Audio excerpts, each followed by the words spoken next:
जहाँ दया तहाँ धर्म है, जहाँ लोभ तहाँ पाप, जहाँ क्रोध तहाँ काल है, जहाँ क्षमा तहाँ। प्रस्तुत दोहे में कबीरदास जी कह रहे हैं कि जहाँ दया है वहाँ पर धर्म। मर्सी, दया माने मर्सी। दया तो इंग्लिश में क्या कहते हैं? मर्सी। क्या कहते हैं? मर्सी, है ना? MRCY, mercy. तो जहाँ दया है वहाँ पर धर्म है। ठीक है। मान लिया दया का नमूना एक है। मान लिया आपके पास एक रोटी है। कितनी है? एक रोटी है। कोई भूखा व्यक्ति आ गया तो आप क्या करेंगे?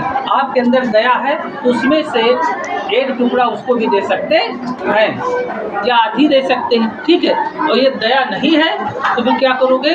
रोटी खाने के बाद भी उससे बात करोगे। ठीक है। मान लिया कोई गिर गया, साइकिल से आ रहा गिर गया तो वो चोटिल हो गया तो आपके अंदर दया है तो दौड़ोगे, साइकिल उठाओगे या उसको हेल्प करोगे, किसी प्रकार से उठ जाए। ठीक है। तो वहाँ पर आपने धर्म किया, दया के वशीभूत होकर धर्म किया। तो दया जो है ईश्वरीय गुण है। क्या है?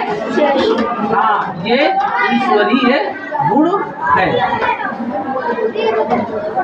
ठीक है। ये ईश्वरीय गुण है। मान लिया किसी ने गलती कर दिया, वो भूल बस या कैसे भी, लेकिन आपके अंदर जो दया आ गई तो आपने क्या कर दिया? उसे क्षमा कर दिया। दया आ गई कि हम मारने लायक थे लेकिन मार देंगे तो ये चोटिल हो जाए, तो उसमें दया बस आपने क्षमा कर दिया। जाइए, जो कहीं जाओ, अच्छा जाओ, फर्जी बात ना भूल जाइए। ठीक है। तो जहाँ दया तहाँ धर्म।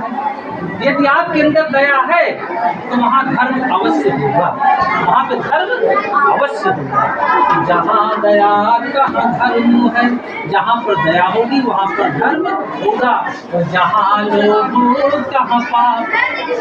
पाप के मूल में क्या है? एक प्रश्न आता है, पाप के बाप का नाम बताइए। पाप के बाप का नाम बताइए। तो पाप के बाप का नाम क्या है? लोभ। पाप के बाप का नाम क्या है? लोभ। लोग बस इंसान दूसरे की हत्या कर देते हैं थोड़े से पैसे की वजह से, है ना? कि हमको लाख 2 लाख मिल जाएगा, क्या इसका काम खत्म कर दो। लोग है ना? अरे पैसा कमा सकते हो, नहीं तो आपको और कहीं से दे सकता है, लेकिन पाप कैसे किया?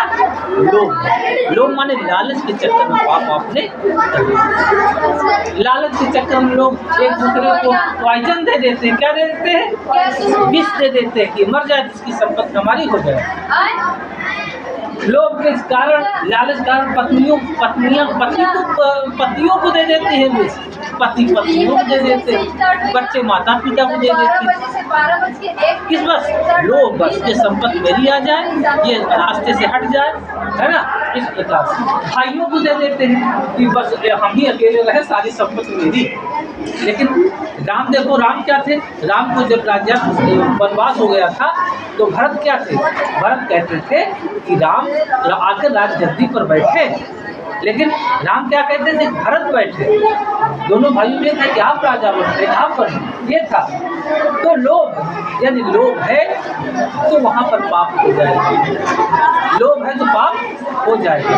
एक ऐसे 2 मित्र तैयार रहे थे और दोनों मित्रों में गाड़ी प्रगाढ़ता थी, कमा के बढ़िया आ रहे थे। तो एक मित्र ने कहा भूख लगी है, जाके कुछ वहाँ से ले आओ, क्या नाम है, बाजार से मीठा वगैरह कुछ खा लिया जाए, चला जाए। तो मित्र जो था गया, तो गया वहाँ दुकान से अच्छा सा मिष्ठान लिया। तो उसने सोचा और खाया, खाने के बाद कहा कि अगर इसमें हम जहर मिला दें, पॉइजन मिला दें तो क्या होगा? वो खाएगा मर जाएगा, तो पूरा रुपया धन मेरा हो जाएगा। और इधर ये जो था, जिसने इसके पास रिवॉल्वर थी, क्या थी? रिवॉल्वर थी। कहीं इसके मन में भी लोभ आ गया। देखो, उसके मन में आया पॉइजन मिला दे, इसके मन में आया कि हम आएगा जैसे हम त्रास से मारेंगे, ठिशुम से मारेंगे, मर जाएगा। तो आया जैसे तो संपत्ति तो आया, कहीं इसकी लीजिए, और बैठा जैसे उसने देखा और रखा, कैसे हो गया, मर गया। तो कहा तो मर ही गया, आप मीठा खा ले बढ़िया, लाया मीठा खाए तो लेके चले, मीठा खाया वो भी मर गए, संपत्ति यहाँ की कहाँ। तो पाप कैसे हुआ, लोभ के वश में। पाप कैसे हुआ, लालच में हुआ ना। उसने सोचा हम उसको मार दे, जहाँ देख उसने कहा गोली मार दे तो हमारा हो जाए, लेकिन धन जो था वहीं वहीं रह गया ना, दोनों खत्म हो गए ना। तो अगर लोभ आ गया मन में तो पाप हो जाए। इसीलिए क्या कहते हैं, रूखा सूखा खाए के, ठंडा पानी पियो, देख पराई झुपड़ी मत लग जाए।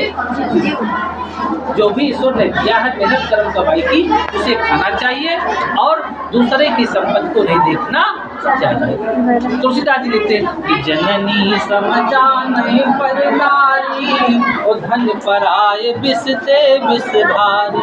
दूसरे की स्त्री माँ के समान होनी चाहिए और दूसरे का धन किस से भी बड़ा किस मानना चाहिए। वो जहर, दूसरे का धन जहर है और दूसरे की स्त्री को माँ समान समझना चाहिए। ठीक है, तो आगे देखिए, तो फिर कहते हैं जहाँ क्रोध कहाँ काल। देखिए जब क्रोध आता है तो आदमी की बुद्धि क्या हो जाती है, नष्ट हो जाती है। क्रोध आता है क्या हो जाता है, आदमी की बुद्धि नष्ट हो। जहाँ क्रोध कहाँ काल। क्रोध में आदमी ये नहीं देख पाता कि मैं सही कर रहा हूँ कि गलत कर रहा हूँ।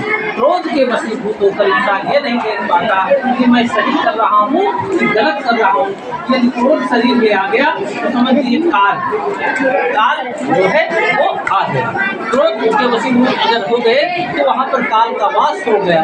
और जहाँ क्षमा तहाँ, एक आपके अंदर क्षमा है ना, क्षमा है, ठीक है, दया क्षमा है, ये क्षमा करना। तो क्षमा करना किसका काम है, वो महात्माओं का काम है, महान आत्माओं का काम है। ठीक है, क्षमा कर दिया तो जहाँ क्षमा तहाँ आप।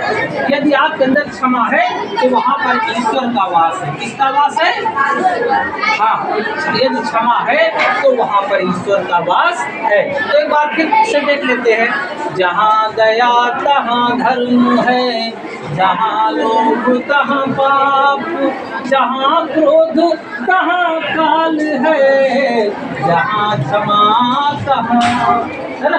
यदि क्रोध में आप आ गए तो क्रोध में क्या होता है, गलती भले उसकी न हो, क्रोध में आ गए तो आपकी विवेचना करने की शक्ति नहीं रहती, आप उसी को मार देंगे क्रोध में।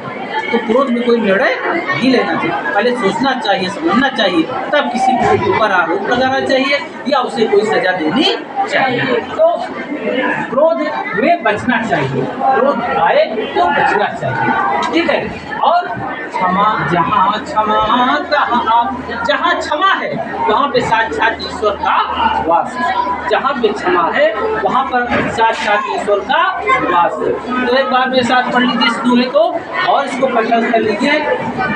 जहाँ दया तहाँ धर्म है, जहाँ दया तहाँ धर्म है, जहाँ लोभ तहाँ पाप, जहाँ लोभ तहाँ पाप, जहाँ क्रोध तहाँ काल है, जहाँ क्रोध तहाँ काल है, जहाँ क्षमा वहाँ तहाँ, जहाँ क्षमा वहाँ।